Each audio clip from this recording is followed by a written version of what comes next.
আজকে আমাদের বাংলাদেশকে নিয়ে ষড়যন্ত্র চলতেছে।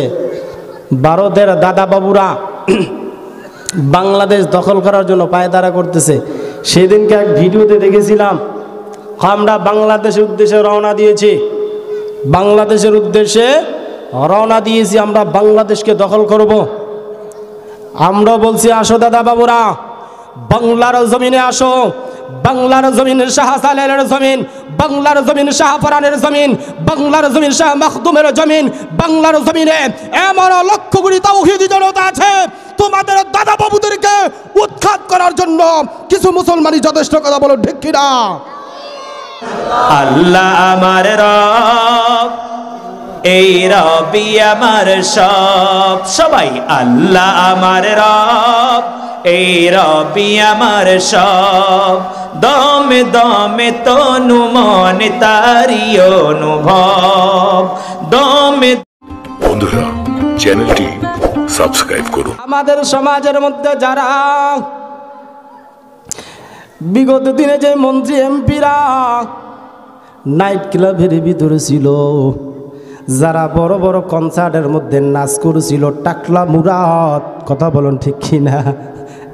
এই বলেন, এদেরকে যদি ক্ষমতায় নেওয়া হয়, ফাসেক ফুজ্জার, এদের দ্বারা ইসলাম কোনোদিনও, এই দেশের সমাজের মানুষ কোনোদিনও শান্তিতে বসবাস করতে পারবে? কথা বলেন না কেন? এই হলো আমাদের সমাজের অবস্থা। ইসলাম না থাকার কারণে, আল্লাহর ভয় অন্তরে না থাকার কারণে, আল্লাহ কেন বানাইলেন, কেন বানাইলেন, কেন পাঠাইলেন, কেন পাঠাইলেন, এটা না জানার কারণে আজকে দেখা যায় তার কাছে অনুমতি নাই গান বাজনা বাজানোর জন্য। এরে বন্ধু, গান বাজনা তুমি হালাল কইও শুনতে পারবা না, হারাম ভাবিও শোনা যাবে না। হালাল ভাবিয়া যদি শোনো তাহলে ইমানটা চলে যাইতে পারে, আর যদি হারাম মনে করিয়া শোনো তুমি ফাসেক হয়ে যাইবা। এরে বন্ধু, কোনো অবস্থাতে গান বাজনা শোনা যাবে? কথা বল না। এতগুলো মানুষ কথা বলেছেন, আপনারা আমার কথা বুঝতেছেন? আমার কথা কি শুনতে সমস্যা হয়? তো আপনারা তুই কথা বলেন না, রাগ করছেন আমার সাথে? কথা বলা যাবে তো ইনশাল্লাহ? একটা স্লোগান দেন তো, নারায়ে তাকবীর, নারায়ে তাকবীর, আল কোরআনের আলো, আল হাদিসের আলো, কোরআন সুন্নাহর আলো। কোরআন সুন্নাহর আলো শুধু ঘরে ঘরে ছাড়লেই সংসদে যাওয়ার দরকার আছে না? এই সংসদে কোরআন সুন্নাহ না যাওয়ার কারণে সংসদের মধ্যেও মরা লাশ পাওয়া গিয়েছে। কথা কোনো ঠিক কিরা? উচিত কথা যে বলছে তারই অবস্থা টাইট হয়ে গেছে। এরে বন্ধু আসুন, আর অল্প সময় কিছু কথা বলবো। আমি একটু অসুস্থতার মধ্যে আছি, আপনারা দোয়া করবেন। আমি এলাকারই সন্তান, আমার বাবা এই জায়গায় ঘুমায়। আমার বাবা আজ থেকে বহু বছর আগে ছোট্ট অবস্থায় মারা যায়। আমার বাবা দুনিয়ার জমিনে বেঁচে নাই। অনেকে আমাকে চিনে, অনেকে আমাকে চিনেন। আমি এই এলাকারই সন্তান। আমার বাসার সামনে মিজিবাড়ি, মোহাম্মদ আলী মিজিবাড়ি মসজিদের পূর্ব সাইডের যে দুইটা দরজাওয়ালা বাড়ি, বাম পাশের দরজাটা আমার। এরে বন্ধু, এরে বাবা, কয় দিনের জন্য দুনিয়া, আজ আছি তো কালকে নাই। এরে বন্ধু, কিছুদিন আগে দেখা যায় আমাদের একজন শ্রদ্ধেয় ভাই, কোরআনের হাফেজ কারি খালেদ সাইফুল্লাহ সাহেব, আমার বন্ধু, বড় মানুষ, দুনিয়ার জমিন থেকে চিরবিদায় নিয়ে চলে গেছে। কেউ ভাবে নাই সে এরকমভাবে সে মারা যাবে, কেউ ভাবে নাই। মারা যাওয়ার মনে হয় 1 মাস আগে আমার সাথে দেখা হয়েছিল। মোটর সাইকেলটা ভোলার দিকে যাইতেছিল, ওই সময় দেখা হয়েছিল, সালাম কালাম হয়েছিল। তারপর তার সাথে আর কথা হয় নাই। আমারও তো একদিন আজকে আমরা কথা বলতেছি, হতে পারে এখান থেকে যাওয়ার পর, হতে পারে এটাও যে রাকিবুল ইসলাম হুজুরে মারা গেছে, এমন হতে পারে কি পারে না? এই জন্য কয়েকদিনের দুনিয়া আল্লাহ বানাইছেন আমাকে একমাত্র আল্লাহর ইবাদত করার জন্য। সূরা বনী ইসরাঈলের ভিতরে একটা আয়াতের অংশ আমি বলতেছি, ওয়াকাদা রাব্বুকা আল্লা তা'বুদু, আল্লাহ বলেন ওয়াকাদা রাব্বুকা আল্লা তা'বুদু ইল্লা ইয়াহু ওয়া বিল ওয়ালিদাইনি ইহসানা। আমি আল্লাহ তাআলা ফয়সালা করে দিলাম দুনিয়ার মানুষদের উপরে এই জিনিসান একমাত্র আমি আল্লাহ তাআলার ইবাদত করবা। বলেন সুবহানাল্লাহ। আমার মরে যাওয়া কার জন্য? আমার বেঁচে থাকা আল্লাহর জন্য, আমার মরে যাওয়া আল্লাহর জন্য। আমি যে সেজদা করব, সেজদাটা কার জন্য করব? আমি যে রুকু করব, রুকুটা কার জন্য হবে?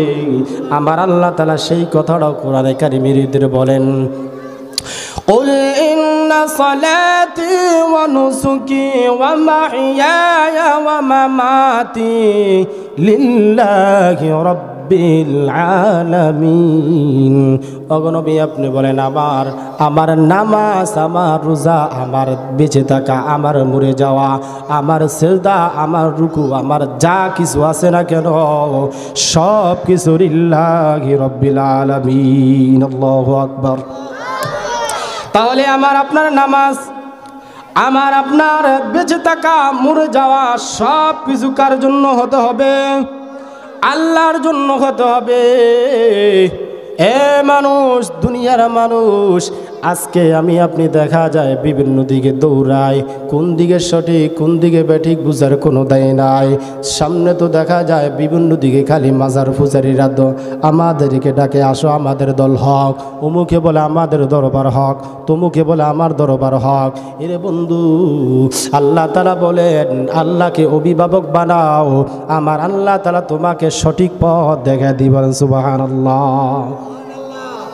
সেই কথাটা আমার আল্লাহ তাআলা কোরআন কারীমের মধ্যে আল্লাহ তাআলা ঘোষণা করেন, আল্লাহু ওয়ালিয়ুল্লাযীনা আমানু ইউখরিজুহুম মিনাজ যুলুমাতি ইলান নূর। আল্লাহু আকবার। আল্লাহ তাআলা বলেন, এ দুনিয়ার মানুষ, যদি তোরা এ ঈমানদারগণ যারা আমি আল্লাহর উপর ঈমান এনেছো, তারা আমি আল্লাহ তাআলা অভিভাবক বানাইছো, যারা আমি আল্লাহ তাআলা তোদেরকে ওই অন্ধকার থেকে আমি আল্লাহ তাআলা আলোর পথে নিয়ে আসবো। বলেন সুবহানাল্লাহ। তাহলে আমাদের অভিভাবক বানাবো কাকে? সবাই কথা বলেন, কাকে বানাবো? আল্লাহ তাআলাকে অভিভাবক বানাবো। আর আল্লাহ তাআলাকে যদি আমরা অভিভাবক বানাইতে পারি, তাহলে আমার আপনার জন্য ফায়দা কি? আমার আল্লাহ তাআলা সঠিক পথের দিশা আমার আল্লাহ তাআলা দিয়ে দিব। অর্থাৎ অন্ধকারের মধ্যে ছিলাম, আল্লাহ তাআলা আমাকে আপনাকে অন্ধকার থেকে টানিয়া আলোর পথের দিশা দিয়ে দিব। বলেন সুবহানাল্লাহ। এই যে কথাগুলো বললাম, আজকে দেখেন কোরআন হাদিসের বাহিরে কোনো কথা বলছি? যেগুলো না বললে না, সেগুলো দুই একটা কথা বলেছি। কারণ আমাদের কিছু হক আছে, কারণ এই দেশকে আমরা ভালোবাসি। কথা বলেন না কেন? আপনারা ভালোবাসেন না? এই দেশকে আপনারা ভালোবাসেন না? এই দেশকে ভালোবাসা আমাদের জন্য ইমানি একটা দায়িত্ব, ইমানি একটা কর্তব্য। কারণ আমার আপনার যেই জমিতে বসবাস করি, জন্মভূমি, মাতৃভূমি, এই মাতৃভূমি আপনি যতই বিদেশ যান, যেখানে যান না কেন, মাতৃভূমির মায়া কি ত্যাগ করা যায়? আজকে আমাদের বাংলাদেশকে নিয়ে ষড়যন্ত্র চলতেছে। ভারতের দাদা বাবুরা বাংলাদেশ দখল করার জন্য পায়তারা করতেছে। সেদিনকে এক ভিডিওতে দেখেছিলাম, আমরা বাংলাদেশের উদ্দেশ্যে রওনা দিয়েছি, বাংলাদেশের উদ্দেশ্যে রওনা দিয়েছি, আমরা বাংলাদেশকে দখল করব। আমরা বলছি, আসো দাদা বাবুরা, বাংলার জমিনে আসো। বাংলার জমিন শাহ সালেহের জমিন, বাংলার জমিন শাহ ফরানের জমিন, বাংলার জমিন শাহ মাখদুমের জমিন। বাংলার জমিনে এমন লক্ষ কোটি তাওহীদি জনতা আছে, তোমাদের দাদা বাবুদেরকে উৎখাত করার জন্য কিছু মুসলমানই যথেষ্ট। কথা বলো ঠিক কিনা? আমরা বলছি, আসো, আমরা লড়াই করতে চাই তোমাদের সাথে। আপনারা লড়াই করবেন তো ইনশাল্লাহ? লড়াই করার জন্য প্রস্তুত আছেন তো ইনশাল্লাহ?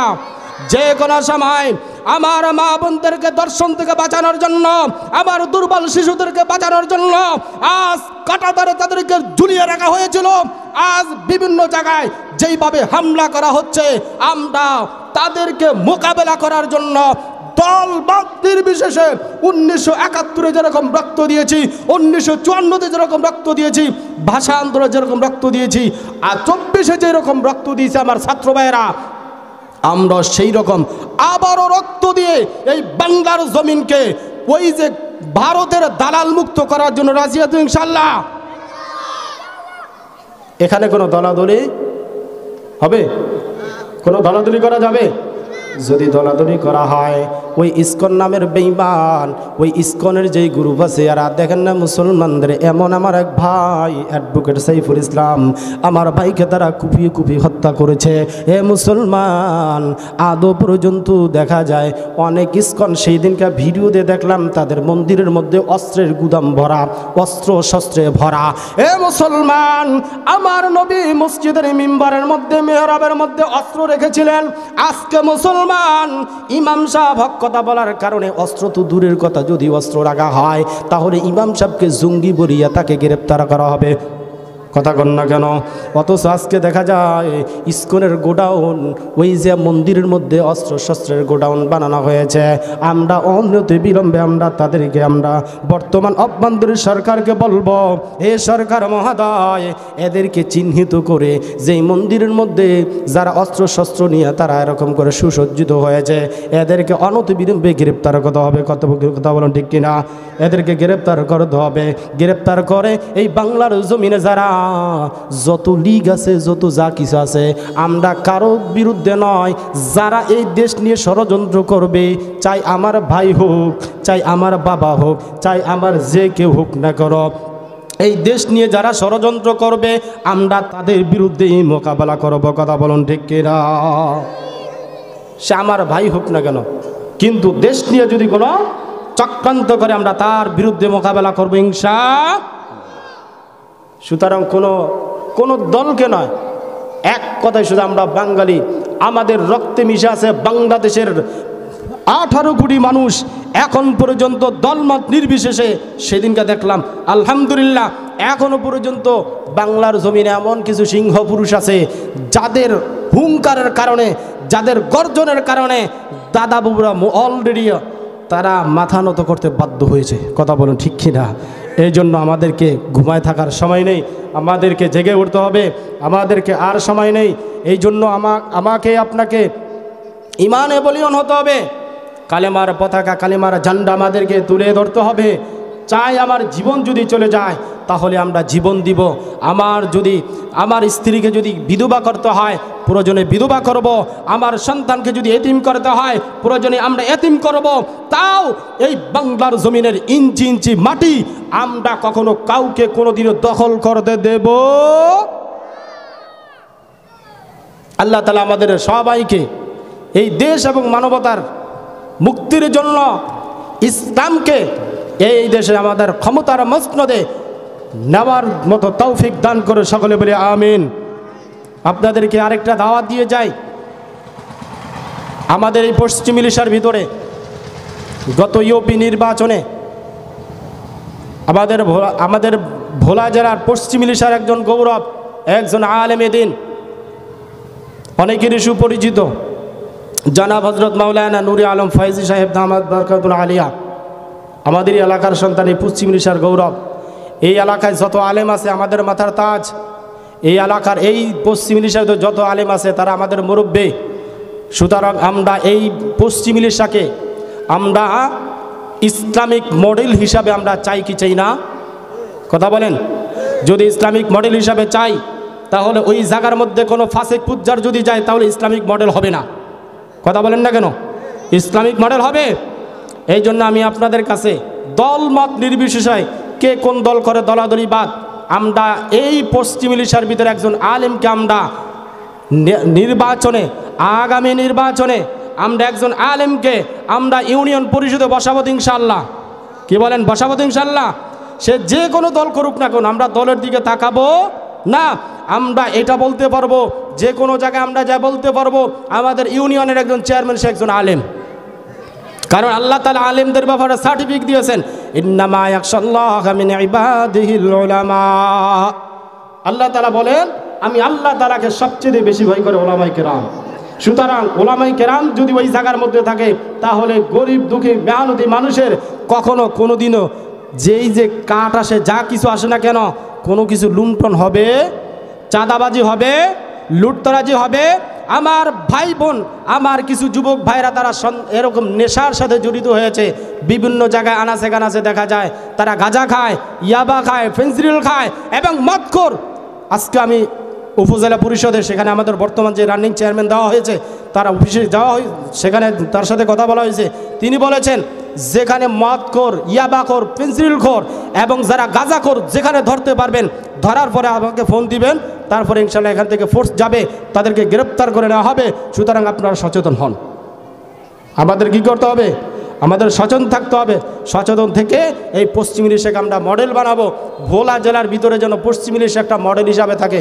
আল্লাহ পাক রব্বুল আলামিন আমাদেরকে দলমত নির্বিশেষে ইসলামকে ক্ষমতার মস্তদে নেওয়ার মতো তৌফিক দান করে সকলে বলি আমিন। ওয়া আখিরু দাওয়ানা আলহামদুলিল্লাহি রাব্বিল আলামিন। আমি এতক্ষণ পর্যন্ত যে আলোচনা করলাম, আমার কথার দ্বারা যদি কোনো ভুল ত্রুটি হয়ে থাকে, সর্বপ্রথম আল্লাহ তাআলার কাছে ক্ষমা চাচ্ছি। দ্বিতীয়ত আপনাদের কাছে ক্ষমা চাই, যারা আমার কথা কোনো কষ্ট পেয়েছেন, আল্লাহ তাআলা এবং আপনারা আমার সবাইকে ক্ষমা করবেন। এবং আমি আপনাদের এলাকার সন্তান, আমার জন্য দোয়া করবেন। আসলে শারীরিকভাবে অসুস্থতার মধ্যে আছি, আল্লাহ যেন